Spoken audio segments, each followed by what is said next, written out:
And when I came around to that as being my why, my son, my family, my health crisis of, wanting to eliminate the migraines from my life, which I've done with diet and exercise, and Beautiful. simplifying the stress in my life. When you think of it that way, suddenly you realize this work is too important to put off. And that's how I feel about it. It's life changing.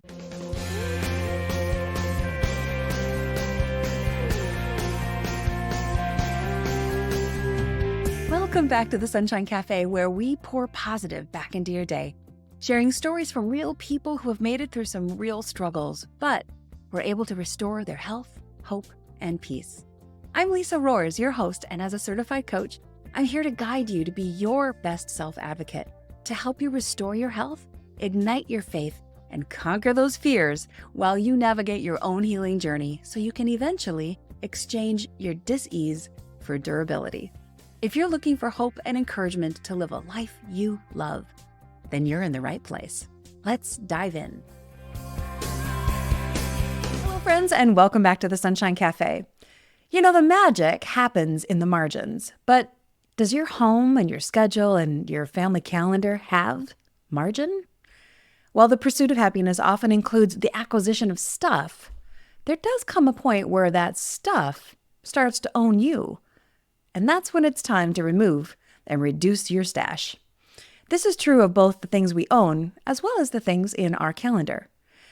After all, when is the last time you said it and really meant it? Sure, I can do that. I have plenty of time. What if your life and your calendar have the margin needed to allow those magical moments that your soul really craves? Well, my guest today might be able to help you with that. Amy Slenker Smith is a decluttering coach and offers countless Living Simply articles via her website, Simply Enough. Through her coaching program and her popular blog, Amy's framework proves that even the most unmotivated person can conquer the overwhelm of too much stuff in the home or too many things in your day. Her articles have been featured in Forbes, Becoming Minimalist, No Sidebar, Optimal Living Daily, and Redfin. Now, here in December, as we approach the Christmas holiday break and the fresh new start of a new year, this is an excellent time to follow some of amazing Amy's advice to put margin back in your home, back into your calendar, and back into your life, so you have the time and the space to enjoy a life that you love. So let's dive in. Hello, and welcome back to the Sunshine Cafe. I'm Lisa Roers, your host, and my guest today is going to inspire and maybe challenge you just a little bit. Amy Slenker Smith has a passion for organizing and decluttering, and we all know the peace and joy that comes from a house that's well kept.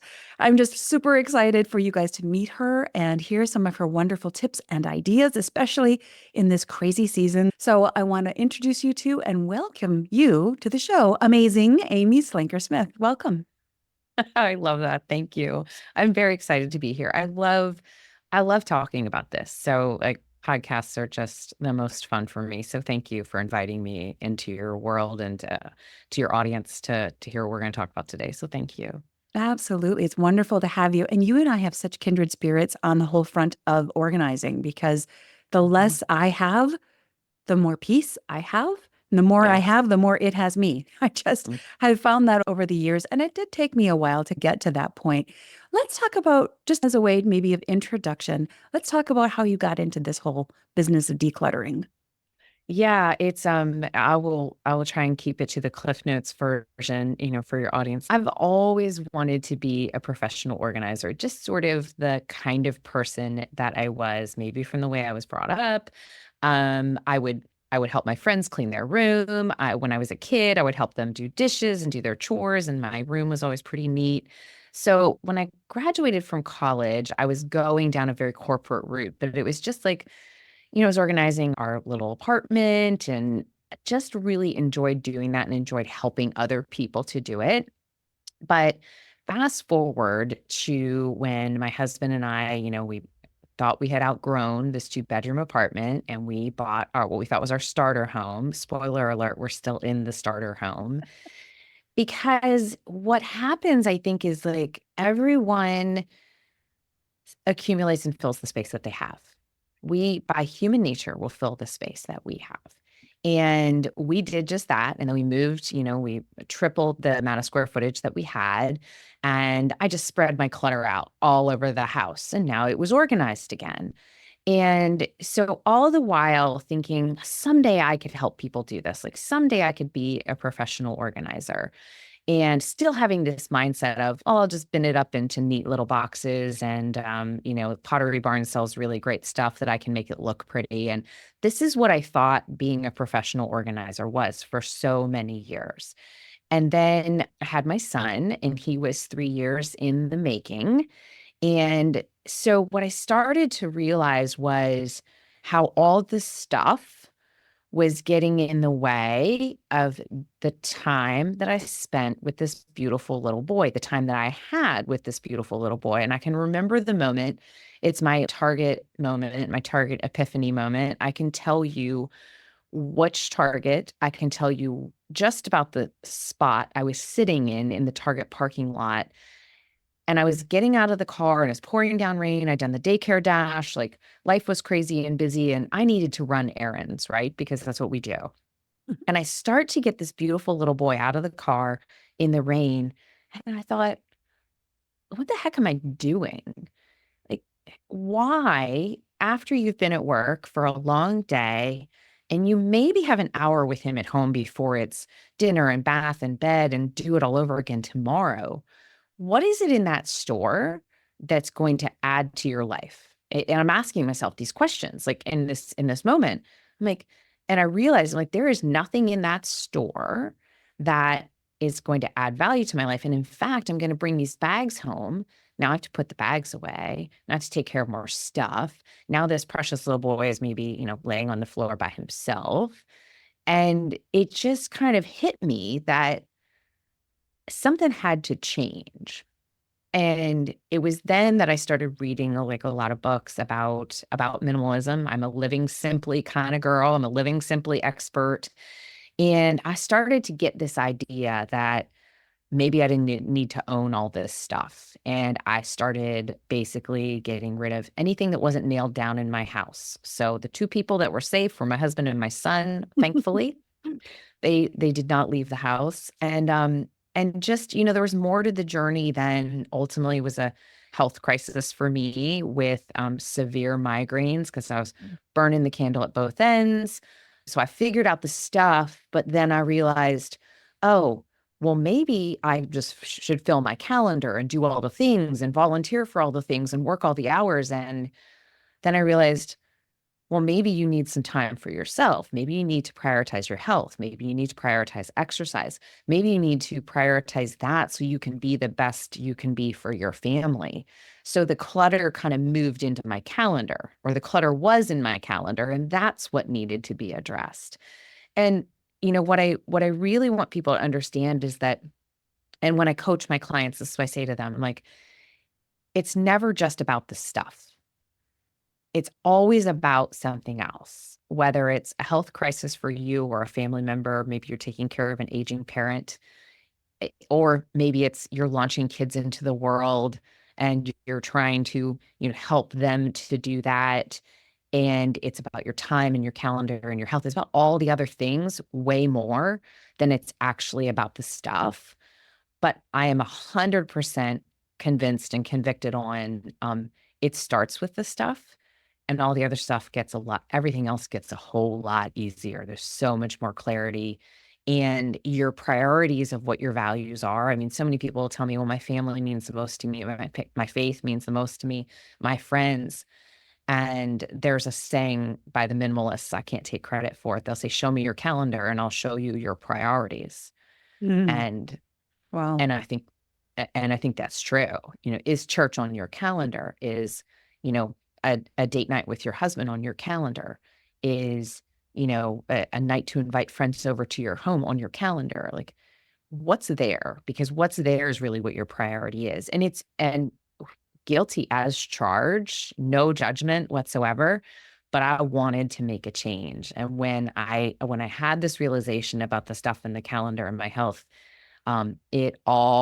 it just all came together that I realized it started with the stuff, and that's where I started. So hopefully that answers your question. Absolutely. That's a wonderful introduction to our conversation. And there's so many things that you mentioned there that I'd love to just dive into a little bit because, and I love the revelation that you had there in that parking lot when the rain was pouring down and you're like, really, do I need to be doing this, spending Mhm. this precious time that I already have limited time and I'm spending this precious time with my son in a parking lot or taking him into Target to go Yeah. look for stuff.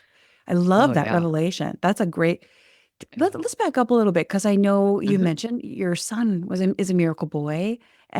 and that was a 3-year journey to get to that. And I have a sense that some of that 3-year journey played a little bit into your decluttering desires as well. So tell Yeah. us a little bit about how your desire for less stuff kind of maybe your passion for that was ignited through that 3-year journey.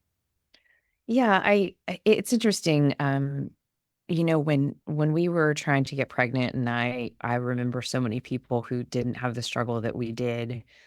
I was reminded by a good friend. She said to me, she said, "Amy," she's like, the way you're getting pregnant is actually really you. It's like it's all on a spreadsheet, it's scheduled, it's disciplined." And she said, and Mm. so I really thought about that because I thought, okay, when I can look at it in hindsight, I think, okay, God had a plan here.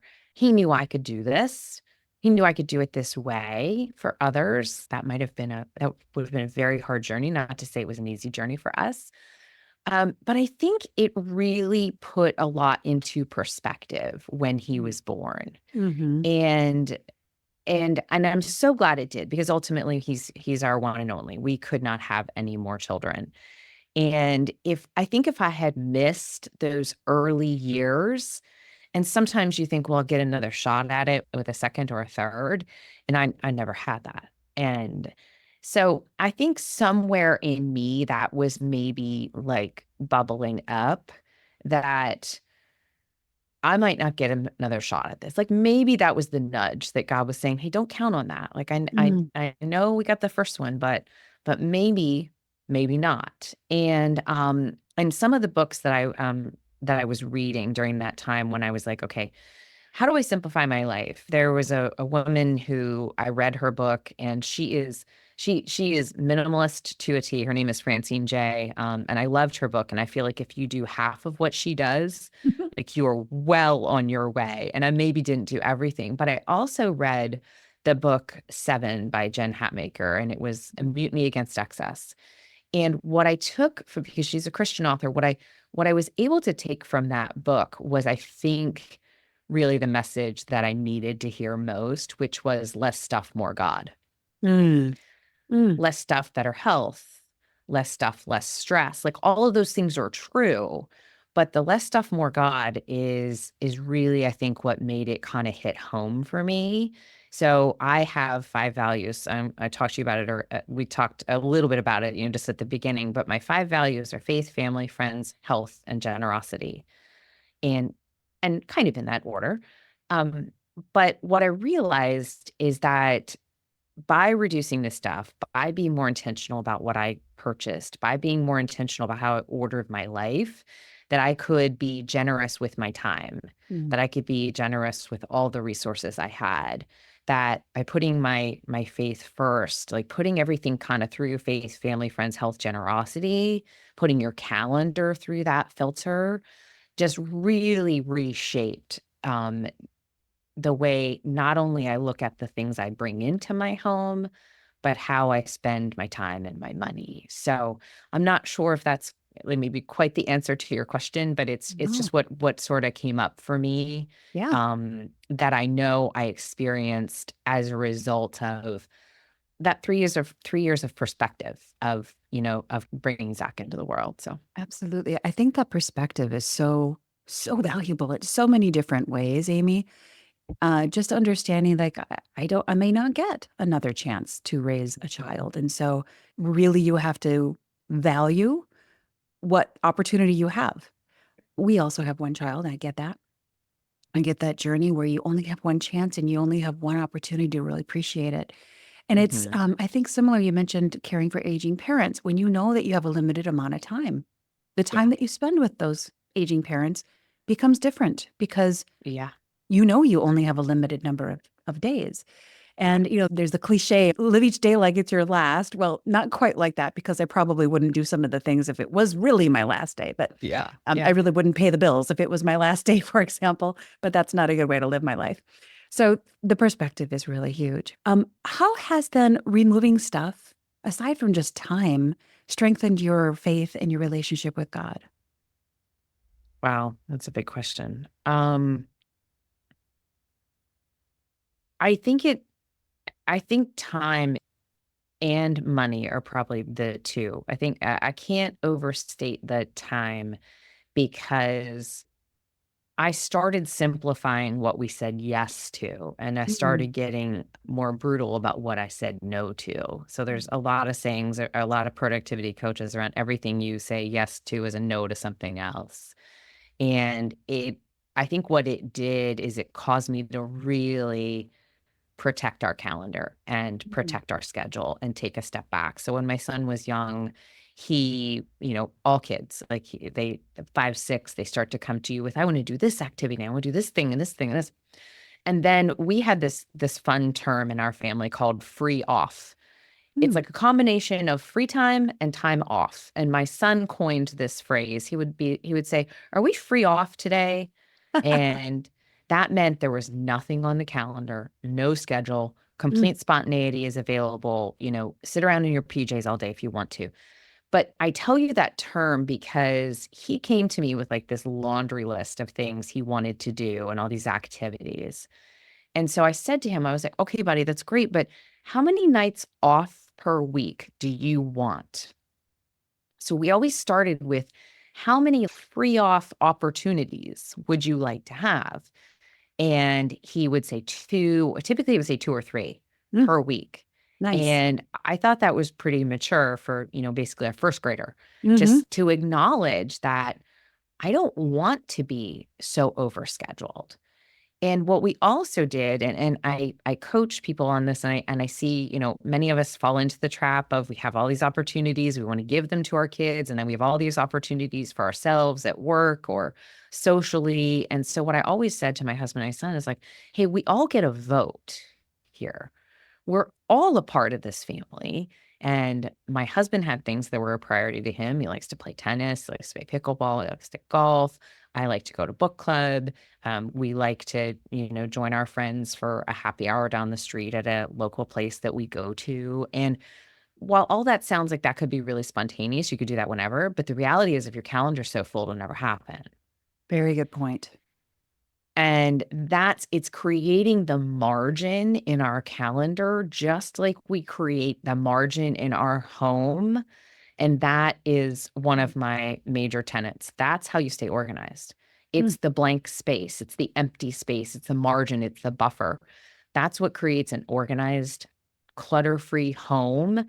And it's the same is true of your calendar. So as it relates to my faith, which was your question, was, you know, do we have soccer games on Sunday morning? Or have we made a decision that we will, to our level best, not perfect, never was, we will always protect Sunday morning because that's important to us. We will always protect Sunday afternoon and evening, like late afternoon, evening, because that was youth group for my son and my husband. My husband volunteered mm. for 6 years when my son is off at college now, but the two of them had 6 years of Sunday nights. Can you imagine Oh my what a goodness. core memory and value that is for the two of them, and such an opportunity for father and son, which I supported. So we made these things priority because we set on our calendar was going to go through all our values. We were going to put it through that. And so then the other things we started to say, okay, you know what? We can't do that on a Sunday night. Or if we do that on a Wednesday, that, we started to make good trades, I think, about our calendar. And we started to set like good priorities around what we really said our priorities were. Like good scheduling what we said our priorities are. I'm not saying it very well. Sorry about that, Lisa. No, it makes sense. I'm following you. But as it relates to, our faith, then there was, I just got an email today, the opportunity to decorate church for Advent. And I went and looked at my calendar. Like there's something else later, actually thinking that I might just postpone that because that's now what I want to be on my calendar that day. I love decorating the church. That's just so much fun for me. So I want to do that, and I'm going to move something else that isn't as high of a priority. Things like, small groups for my husband and I, even when our son was young, one night a week, my son would tell us, is it Miss Isabel and chicken fries? And what he meant by that is that Miss Isabel at church was going to keep him, and we were going to go through McDonald's and get him chicken nuggets and fries. And every Wednesday night, this is what we were going to do. And so, okay, so we do fast food one night because then it got us from work to daycare to church to the priority, which was to go to a small group. And we just said that's what mattered. And I also tell the story quite often how I think it's about thinking ahead and having that margin like earlier in the week, maybe for something later in the week. And so there was a weekend where I had done a bad job of our calendar. I had packed too much in, and we were supposed to be at a friend's house for an event. And my husband's like, great. Now we don't have the snack packed, and we don't have Zach's stuff packed, and we don't have the appetizer made. And he's like, now we have to go home and do all this. We're going to be late. And I said, no, no, no, we're not going to be late. I did all of that on Thursday, not quite anticipating the mess I made on Saturday, but just that margin in Thursday where I said, I'm going to get ahead of things. I'm going to do the stuff for Saturday now because the margin was there. The buffer in my calendar was there. And so many times that was such a benefit to us that we weren't that frazzled, arguing in the car couple arriving and then putting on a happy face with all your friends. So it's stuff like that that just, I think, helps you show up differently, Absolutely. show up to make the friendship a priority, show up to make sure church is a priority instead of, attending on average 2.3 times a month, which is what the average is. Right. Right. So a little tangent there, but hopefully I No, answered your question. absolutely. Yes. It's the margin where the magic happens. It's the Mhm. margin that lets you think creatively. In fact, boredom is where creativity blossoms. Mhm. And you Yes, can't ma'am. be creative if you never have margin. I love what you had said about that because when we are so busy and our schedules are so packed, what you said is that we're no longer present. We're just Right. going through the motions and getting it done and checking the box, but we're Mhm. not present. We're not fully No. listening to the sermon that the pastor is saying because our mind is thinking about the 18 other things we need to get done. We're not fully present with our son as we sit on the floor because we're looking at our phone trying to get the 18 other things done or ready. Or Yeah. there's some, I think that that magic happens in the margin. I love that you mentioned that. Really Yeah. important to build that in because it's not going to happen accidentally. It's only by intention that we get that Yeah. margin built into our schedule. I have a blog post that's titled just that. I think it's the life-changing magic of margin in your home. So it's so funny that you said the magic is in the margin, but that's the spirit of it. And it's just such a core tenet of, like I said, what I teach. And I Sure. think when you can start to see it that way, Mhm. what is something I heard once, which is true, that a piece of typed work, 33% of it is margin, like the white space, Mm. the border around the edge, the spacing in between the lines. Like 33% of a piece of typed work is just empty, white space, Mm. margin. That's what makes it easy to read, that what simplifies it for us. And when you think about that, you're like, wow, 33% is like a pretty big number. Yeah. And yet that's what matters. That's Yeah. why it's always more. More margin is always better. It leads to more organization and creativity, just like you said. Yeah. And we absorb it better. It's like Uh-huh. we can read it better. Just imagine how amazing and peace filled and beautiful our lives would be if we aimed for 33% margin in our lives, right? That's an Hmm. interesting way to look at it. Yeah, for sure. For sure. So we grew up very poor and money was very hard to find and come by. My mom was disabled and when I was living growing up. And so every tiny little thing that we had to spend money on was a challenge. And I know a lot of people grew up like that. And so what happens when you have that kind of beginning is you get to be an adult, and every single thing you have that you've ever had, you hold on to because you Yeah. have this scarcity mentality that I Yeah. might not ever be able to buy another one of whatever it is. So my husband gave me a great litmus test for how to decide whether to get rid of something or not. And I use it now all the time. Yeah. And it is, Lisa, does that item bring you joy? When you look at it, does it bring you joy? And is it usable in its current place? Hmm. And so I think about those two questions all the time because I found a bin of cards. I love these cards. These are beautiful cards that were given to me, but they weren't in a place that I would ever use them. They were in a bin stuffed in the basement. Hmm. So I took the cards that I most liked and appreciated and put them into a hardcover book that I could actually look at and Yeah. use and got rid of Yeah. the other ones. Just that simple act of taking, yes, they made me happy, but they weren't currently usable or visible in their Right. format. So I had to change Right. that.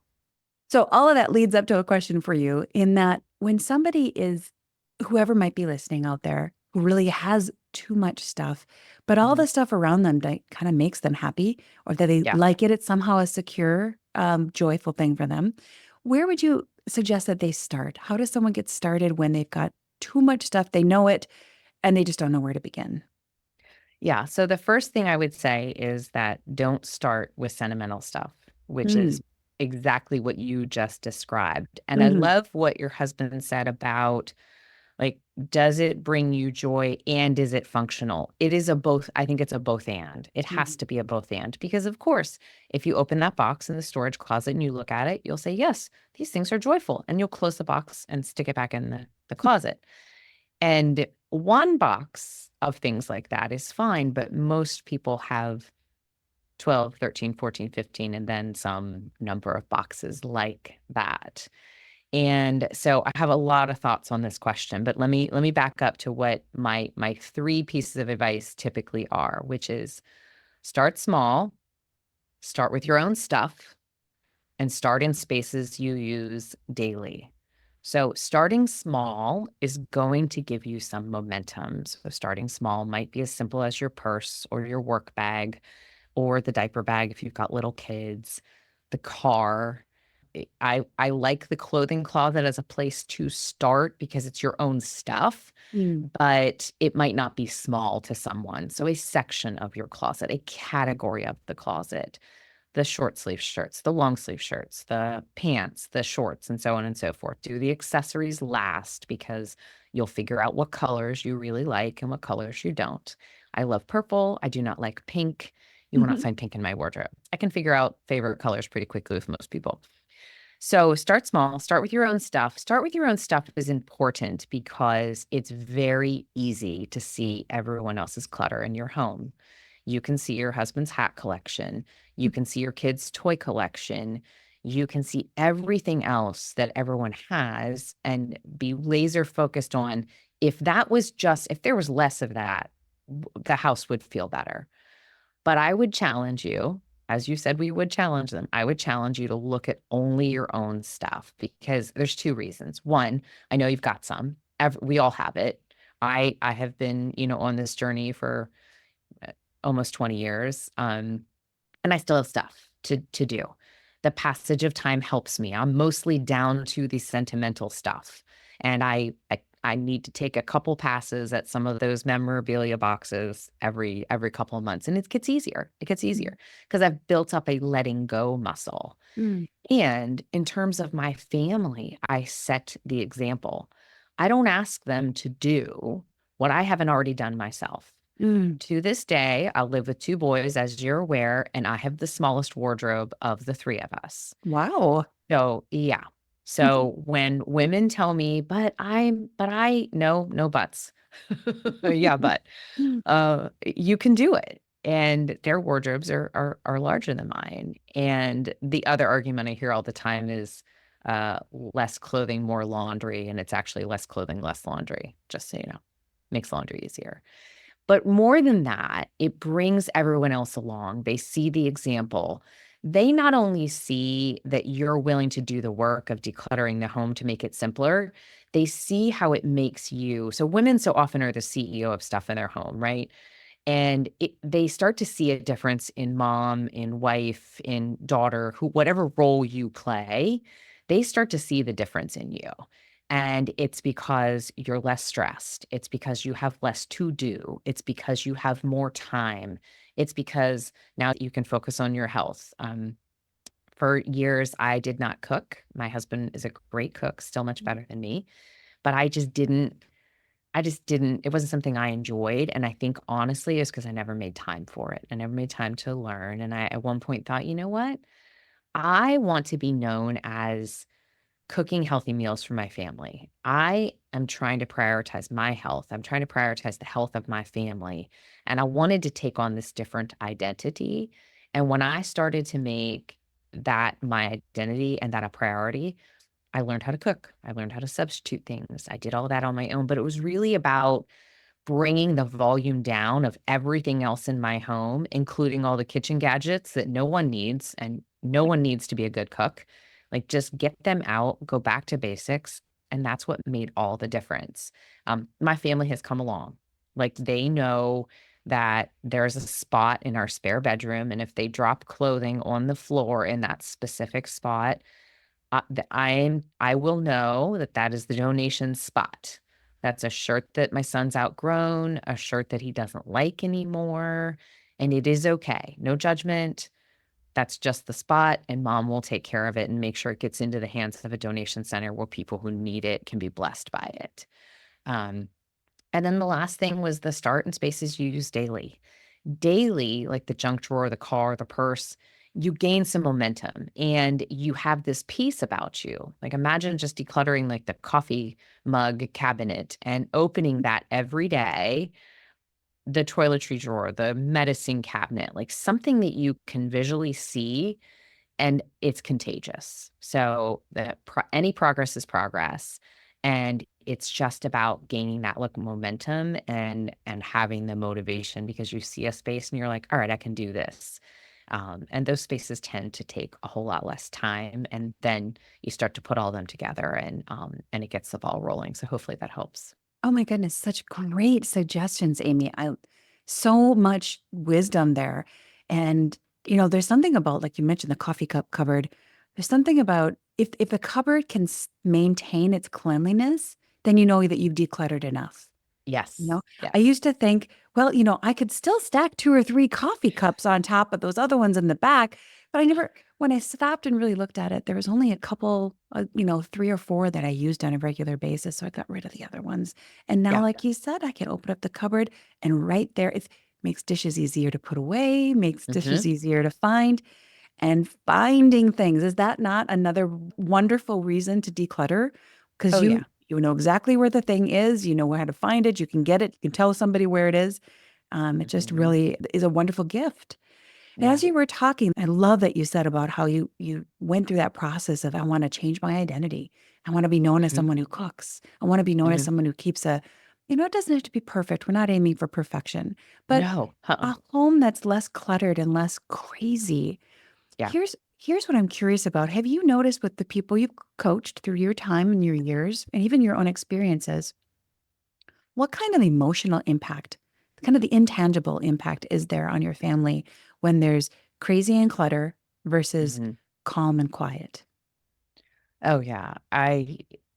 When I was in people's homes as a professional organizer, and I'm now a decluttering coach, so I'm not in people's homes as much as I used to be. But one of the things I would do is I would drive a carload of stuff away when I Mm, worked with them. And now anyone who's in my coaching program, they drive stuff to the donation center every week. And the mm, reason that I want them to do that for themselves, and the reason that I did it for them, is because, like, literally your blood pressure, I think, comes down. I haven't like medically tested it, but I feel as though I should. And I feel I can see the weight lifted. I can see the change in their expression. I can see I'm so glad you're taking all of that stuff out of my house, mhm, and the relief that they feel. I had a client once, and her son had ADHD, mm, and I was organizing, I was downsizing, decluttering the linen closet, where the toiletries and the linens and all this sort of stuff was. And I was labeling the shelves so that when I left, they would know where to put stuff back. And so I had done that. And there was one shelf I hadn't labeled yet. I was still deciding like what it should be called. And she was really happy with the way it looked. And she mentioned him. She's like, "Oh, go look at what Miss Amy did." And so he came in and his shoulders like relaxed. I watched him. He Wow. was his he was typically like kind of hyper, pretty amped, especially end of the school day. But that piece that brought to him and to his brain, he said, I can't remember. I wish I could remember what he said we should label it. But he looked at the shelf and observed what was there and gave me the name of the label.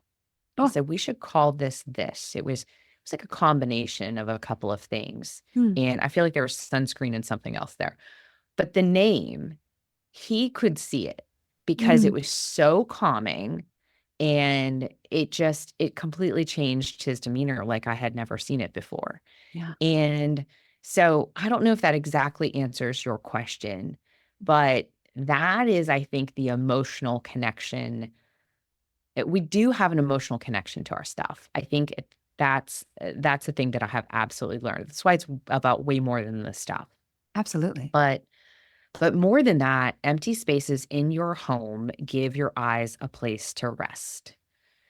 And when you see that, and when you realize, when you get organized and when you declutter and when you bring the volume down, the spaces have a way of organizing themselves. And your brain, just your eyes just have these places to rest. And that's, I think, the emotional connection that I have, to my home, like to this day. I walk into our kitchen and I glance at our family room every morning, and my grandmother's plate is on a shelf by itself. Mm. Many other things used to be on that shelf that have no value to my life. And now I see her plate and I think of her every day. And I Mm. have a reason to remember her, a good reason. It's not cluttered and buried under all this stuff that I don't want. Mm. I can see to the back of the cabinets and just the piece of what we've created there, and the carefully curated and items we've chosen to put there. Like I can visualize them. A sign that is the word laugh. It was Mm. from my neighbor. She passed away of breast cancer 20 years Mm. ago. Mm. And I think of her every time I look at it. These pictures of Zach, when he was little, one of graduation, one of all of us, a few books that are largely sentimental, a very carefully curated collection, largely sentimental, and just, the list goes on. But intentional decisions about what I've brought into my home, and more importantly, intentional decisions about what I keep Mhm. in my home, because that's what takes me back to my values. What I'm keeping in my home, everything that I have to care for, I have to dust, I have to clean, I have to insure, I have to replace batteries for. The cost of an item goes just so far beyond that initial price tag. Mhm. And that's what I always encourage people to think about. It's one thing to just buy a thing. Sure, it was $11. Okay. What's the cost for the remaining years? Is that item likely to just end up in a landfill? Is it going to add value to your home for a very long time, or is it going to be yet another thing for you to declutter at some point in the future? And Exactly. asking those hard questions, challenging questions, Mhm. stops the inflow, Mhm. and then there's a whole lot less decluttering to do as well. So, Yes.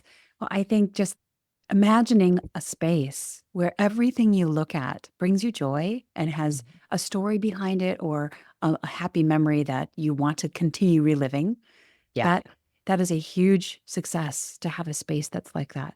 And to Yeah. have a space where I think we often overlook how much mental weight stuff Oh, yeah. puts on us, right? Uh-huh. You mentioned books, and books are such a great example. I got rid of a bunch of them not too long ago. And the mental weight that I don't have to look at those books, and in my back of my mind, I have a list. I got to read that book. Oh, that's another book I got Yes. to read. Oh, that's It's another a thing I got task. to do. Yeah, Yeah. it's A on my task list. task list. Exactly. Uh-huh. So to get rid of it means Mhm. now I don't have to read it anymore. It's gone. Mhm. It's off my task list. And so every little thing that we have in our home that has something that we need to do with it, Yeah. whether we consciously realize it or not, stays in the background of our mind. Right. And And even so, behind closed doors, you have a storage room, you might have it behind closed doors. It might be in your basement. You might rarely go up to your attic because honestly, you're just avoiding the space. mm-hmm. But it is still in the back of your mind, you know it's there. You Yeah. absolutely know it's there. When I talk to folks about books, because well, they're like a passionate conversation. We'll get lots of comments on our book discussion, I'm sure. But I always say, I always say the goal is to read more books, not own more books. And hands down, myself and many others have significantly reduced all the books we own, all the bookcases we own, like literally removed bookcases from my home. And when I did that, I started reading more because I had this guilt of, well, I Mm. have to read that book that I already own. I have to read those 20 books I already own before I can read the book everyone's talking about that I really just want to go borrow from the library. And when I made that shift and basically got rid of probably 80% of the books that I owned, I started reading more. I started borrowing electronically from the library. At any given moment, there are 11 or 12 holds in my Libby app. I borrow them electronically. They zip into my Kindle as soon as they're ready. I fully appreciate that there are tangible, like hardcover book readers. I respect that. But spoiler alert, the library will lend you a real book. Yeah, right. They will. They still do that, and it's free, and it's this free resource, which is Mm. so amazing. So I actually donated most of my collection of books, and I always recommend my clients donate books to the library Yeah. because their book sale then funds the resources that I use. So I feel very good about that as a free resource. And there's something to, yeah, I gotta wait 2 or 3 months, maybe 6 or 9 for a bestseller, but that's okay. It's on the list. It's coming. I'm going to get to read it probably sooner than I think. And there's never been like a book reading emergency that has Mhm. caused me problems with waiting for a book to read it. So No book reading that's my thought. emergency. I love that. No, there aren't. There Yeah. aren't. Yeah. Whatever emergency over here, we got to find a book. Got to find a book Right. today. We must buy it. We must click, one Yeah. click it. Right. We must bring more stuff into our home. No, Yeah. probably not. Probably not. Yeah. What we prioritize could probably use a little refreshing here and there. Yeah. I think I have Yeah. had one book emergency, but that was related to, oh, he's starting school tomorrow and he needs that textbook. That's about the only kind Yes. of book emergency we have around Yes. here. Yes, Well, exactly. libraries, public libraries in particular, are wonderful. And for all of those people who love hard copy books, just think of it this way: that bin of books that's in your basement, the library will hold that for you. And you can just offload that space and let Yes. someone else be blessed by it as well. It's such a wonderful service. So, Yep. and you had also mentioned technology. I personally love reading books electronically. Mhm. And the reason I've kind of gotten into that, I can pull them up on my computer, on my phone, or on my Kindle. I can Mhm. tap a word if I don't understand what it means, and it Yeah. usually tells me right there what it means. I can highlight and take notes and all of that stuff right there. But the same kind of thing applies to a lot of things in our house. I had a beautiful piece of artwork that my mom had done in her elderly years. She won a little prize for it at the state fair. It was very, I didn't physically want that piece of art. I was never going to put it up Yeah. on the wall.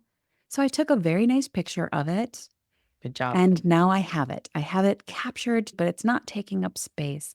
So I think Yep. we can also leverage technology to help declutter and still Yeah, for hold sure. on to the memories and not lose the memory, but Mhm. to declutter the space. What are maybe two or three of your top tips for how people can take their spaces and turn them into places of peace?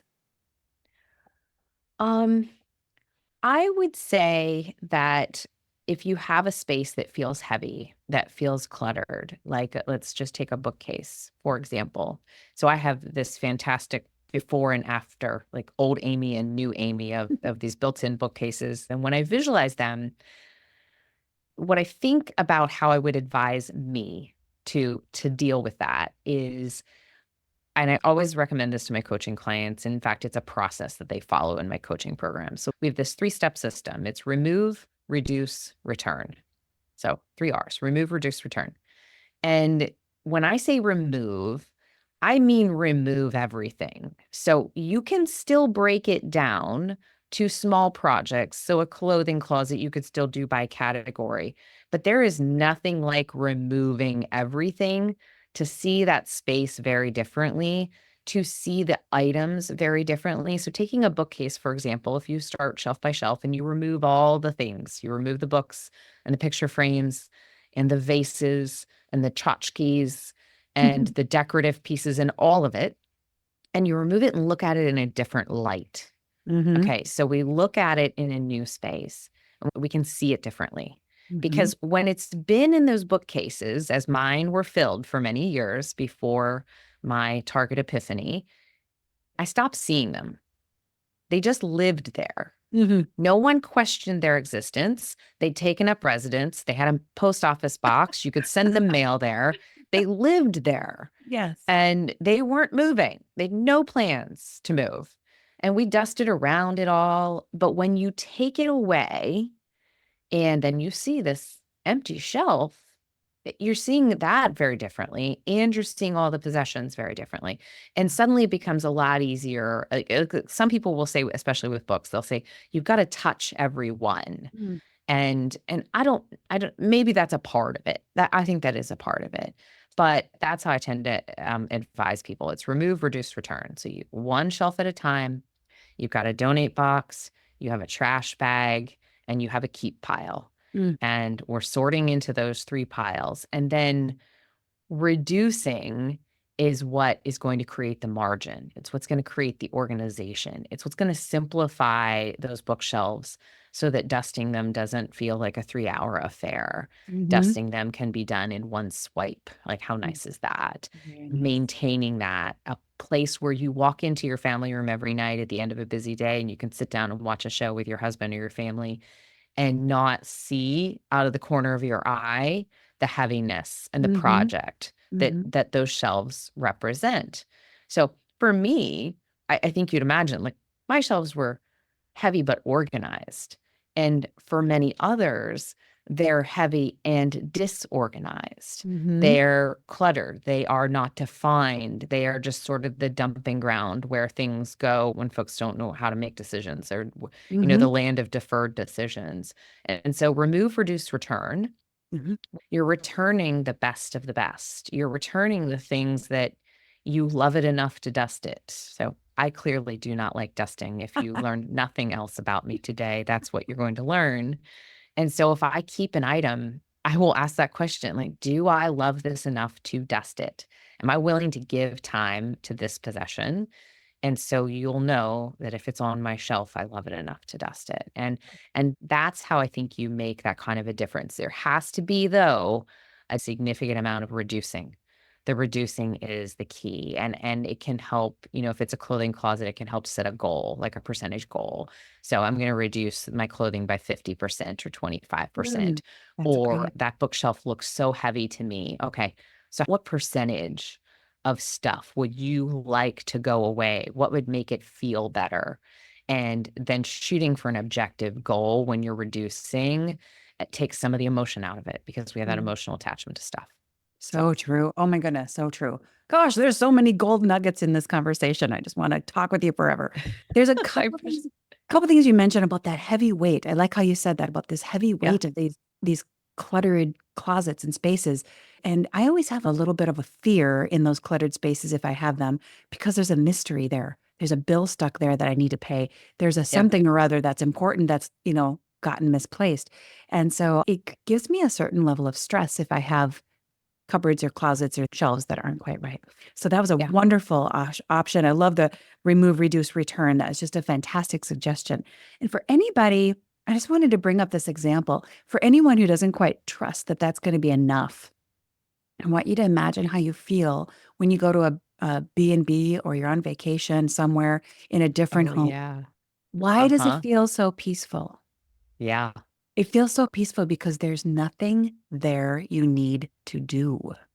Right. So Right. if you can create that same kind of space in your house where all the things are done, you can recreate that same kind of vacation mentality at home. So wrapping up here, I know a lot of people are like, okay, that's great, Lisa and Amy. You guys are rock stars. You're organization freaks.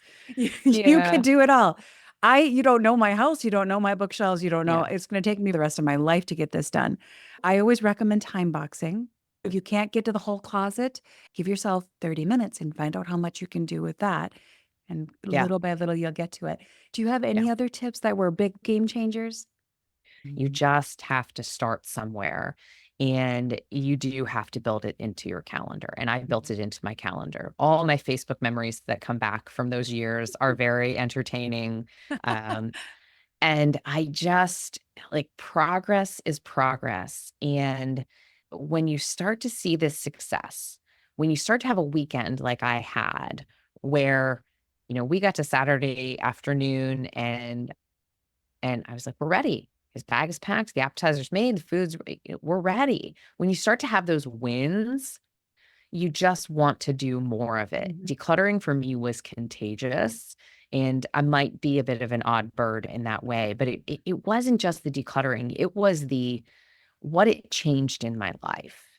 And, when my son was young, we also had re-engaged with our faith and we had found this church family and I wanted time for that. And we Mm. had these great friends. We had this village and I wanted to be able to say to them after church, I wanted to say, come over for brunch. And I didn't want to have to worry about the condition of my home. I wanted to be able to Mm. do that with great confidence. And I've been able to do that for probably 15 years. But when you feel that way, that's like keeping your eye on the prize. And for us, it was about being more intentional with my time and my family and making my priorities actually my Mm. priorities. It was Mhm. that why that I had in my mind. And that's something I work with my coaching clients on too, is like, what's your why? Mine's evolved a little bit. My son just left for college 3 months ago, and up until that point, it was about being present with every single month that he was home. So I had a Post-it right here on my computer that was like 9 months till he leaves, 8 Oh. months till he leaves, 7. And many people said to me, they're like, "Oh, that sounds painful." I'm like, "No, no, no. That was about my mindset of being present with Mhm. him and getting rid of all the other stuff that was distracting from those few days, hours, weeks, months I was going to have with him at home." Mm. And so that's, I think, how I would encourage people to think about it. Think about like, what is it you could be doing if all the stuff in your home was taken care of? Mm. And when I came around to that as being my why, my son, my family, my health crisis of, wanting to eliminate the migraines from my life, which I've done with diet and exercise, and Beautiful. simplifying the stress in my life. When you think of it that way, suddenly you realize this work is too important to put off. It's too important to put off. And that's how I feel about it. It's life changing. That is awesome. That is awesome. That's why you're awesome, Amy. I love it. Oh, Oh, that's I very love it. sweet. Such good wisdom. Thank you, my friend, so much for sharing your tips and your ideas. I took so many notes and I know this is going to be really valuable to people listening. So, where could people find you if they want to reach out to you and get some of your assistance with their own clutter? Yeah, absolutely. So I have a little space on the internet called simplyenough.net. So it's Amy at simplyenough.net. If you'd like to email me, that's the quickest, the easiest way. You can go to my website and schedule time on my calendar. I try to make that really easy. And then if you're looking for a way to get some quick wins, simplyenough.net/5 days. It's the number 5 days. It's a 5-day email mini course, and it will walk you through your why, and then Mhm. some small spaces and give you Wonderful. some tips to do that 20, 25 minutes or less a day. So very bite size, very tangible, very concrete. You can act on it 5 days straight, or you can space it out to 10, whatever you want to do, but get you an idea of a little bit more of an idea of my style and who I am and the ideas and some of the things we've talked about here, but some that we haven't that I think are really helpful in just that 5-day mini course. Wonderful. I'm definitely going to go check that out. That's wonderful. I appreciate that so much. We'll make sure that your links get in the show notes so people can go Thank out there and find you. I'm going to go sign up for your course so I can get even better with my clutter containment and remove, reduce, and return stuff. And you. I Oh, just love it. thank you so much for your time and just sharing your ideas with us today, Amy. It's just a privilege to have you. You're welcome. Thanks for having me. As you can probably tell, I am a huge fan of decluttering, but I wasn't always. But like Amy said earlier, the more decluttering we do, the more peace we feel and the more we want to do it. Amy's just such a great resource for doing exactly that. Today, I have 7 well-organized takeaways for you. Number 1, we fill the space we have. You really do not need more storage, my friend. You need less stuff. What's currently in your storage? When is the last time you looked at it or any of it brought value to your life? It might be time to clear out the 3 boxes of extra Christmas decorations that you never put up, donate the baby clothes, and maybe consider giving yourself the gift of a scanning service who can digitize those bins of photos that are sitting down there. You can't enjoy them the way they currently are anyway. You might as well get them scanned and free up the space. Number 2, does your calendar have margin? Amy talked about how easy it was to fill up the calendar, to try to do all the things, volunteer and do the work and do the shopping and run the kids around but maybe we need to schedule some time for ourselves. Maybe we need to put prayer into our calendar, exercise, time to connect with our husbands or husbands to connect with your wives, to actually be present with our kids, or maybe even time to schedule, get this, nothing. Yeah, you can schedule nothing and then really honor it and allow there to be some nothing in your calendar. Sorry, I can't do that. I've got nothing to do. Clutter might be in your home, but it can also creep into your calendar. And remember that the magic really happens in the margin. If you never have margin, you're never going to have time for the magic. Number 3, decluttering is never about the stuff. It's about creating time and space so you can be your best and live the kind of peaceful life you love. Amy reminds us of that phrase, show me your calendar, I'll tell you your priorities. Decluttering might start with stuff, but it ends up being about your time and your health and your stress and living a life with impact. When you have extra time, you can help a neighbor who unexpectedly needs help. You have time to stop by and see your parents. You can patiently help your child with homework. You can learn how to cook, maybe even make a healthy meal instead of going out to fast food again. As Amy says, decluttering will change your life. Number 4, less is more. Less stuff, better health. Less stuff, less stress. Less commitments, more peace. Less shopping, more living. Less getting, more giving.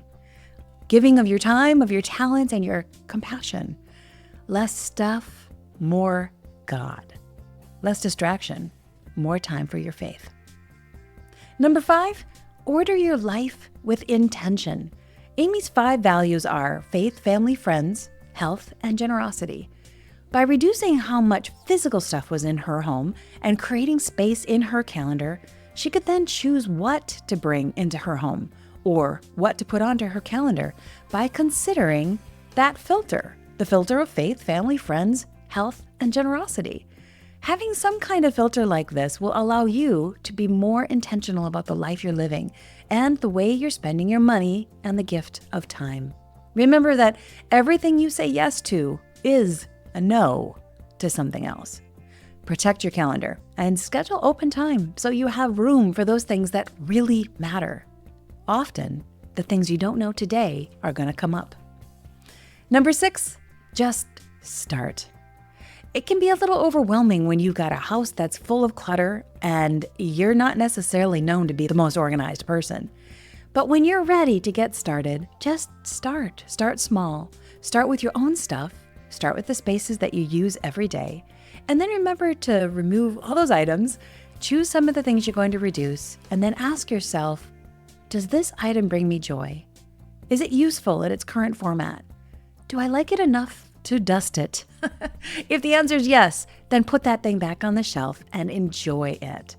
remember to give yourself some time. Letting go is kind of like a muscle. You have to learn how to use it and build that muscle up over time. And number 7, decluttering is life-changing. It will improve your health, lower your blood pressure, help to end those headaches, and remove unnecessary stress, which does create illness. Once you start and have some wins, you'll just want to do more and more of it. The most important thing is to just get started. Consider giving yourself the gift of Amy's 5-day free mini course. It could be just one way to launch your decluttering efforts and to create a new year with a life you love. As we close out the episode today, I just wanted to give you 2 scriptures that support decluttering. The first is from 1 Corinthians 14:33. For God is not a God of disorder, but of peace. And from Matthew 6:19-21. Don't store up treasures here on earth where they can erode away or be stolen. Store your treasures in heaven, where they will never become moth-eaten or rusty, and where they'll be safe from thieves. Wherever your treasure is, there the desires of your heart will also be. Thank you for joining me today. Please take a moment to share this episode. You just never know what encouragement might be in this conversation that someone you know needs to hear. So pass it along, share it, like it, and subscribe. Let's flood the world with more encouragement. Until next time, my friends, stay encouraged and be inspired, and we'll see you next time right back here at the Sunshine Cafe.